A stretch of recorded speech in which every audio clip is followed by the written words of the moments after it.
Saviez-vous qu'à l'intérieur de votre corps, il y a 3 types de graisses? Il y a les graisses blanches, les graisses brunes et les graisses beiges. Ça commence tous les 3 par des B, mais elles ont toutes des fonctions qui peuvent être différentes. Alors, la dernière vidéo, je vous ai parlé des graisses blanches. Ces graisses blanches, elles sont faites pour garder l'énergie, pour garder les hormones. Ce sont vraiment des armoires qui vont se remplir, même avec des choses toxiques, et c'est ce que je vous ai expliqué lors de la dernière vidéo. Ensuite, on a les graisses brunes. Celles-là, vous avez dû déjà en entendre parler. Les graisses brunes, ce sont celles qui sont spécifiques pour faire chauffer. D'accord? Ce sont des petites centrales, des petites chaudières qui ont des capacités de chauffage qui sont très importantes. Donc, elles ont des qualités qui sont spécifiques.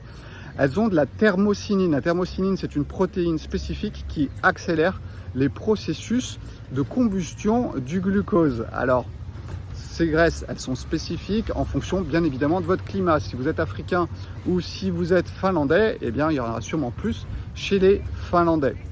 Donc, elles sont elles se mettent en place et elles ont un mode de fonctionnement qui est lié aux mitochondries. Ces mitochondries qui sont vraiment vos petites centrales à l'intérieur de chaque cellule. Toutes les cellules ont des mitochondries, mais les graisses brunes en ont beaucoup plus. Mais alors maintenant, j'ai appris qu'il y avait des graisses beiges. Et les graisses beiges, elles sont entre les deux.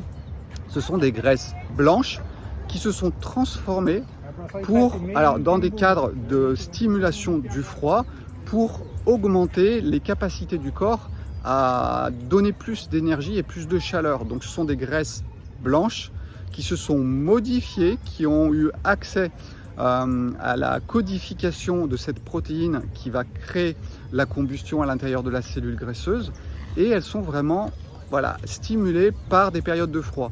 Alors aujourd'hui, il y a des techniques qui existent qui essayent de transformer les graisses blanches en graisses beiges. Et pourquoi? Tout simplement pour essayer de diminuer la quantité de graisse blanche. À mon avis, c'est ridicule, mais bon, pourquoi pas, hein, on est vraiment dans une époque bien particulière. Et à mon avis, il est beaucoup plus intéressant de vider les graisses blanches et de les vidanger, de les nettoyer, plutôt que de s'amuser à passer 8 heures dans un endroit très froid pour qu'elles se modifient en allant vers des graisses beiges. Et à mon avis, ça ne fonctionnera pas, parce que pour qu'elles se modifient, il faut qu'elles aient accès à certaines informations, mais vu qu'elles sont inflammées, elles ne vont pas avoir accès à certaines informations. Et à mon avis, ça ne va pas être si simple que ça à modifier.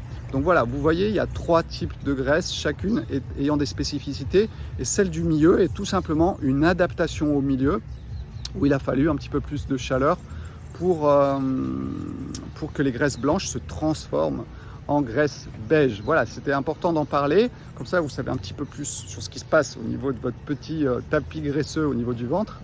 Et la prochaine vidéo, on continue sur les graisses et je vais vous parler des différentes phases. Je vous l'ai mis dans les stories, n'oubliez pas de regarder les stories.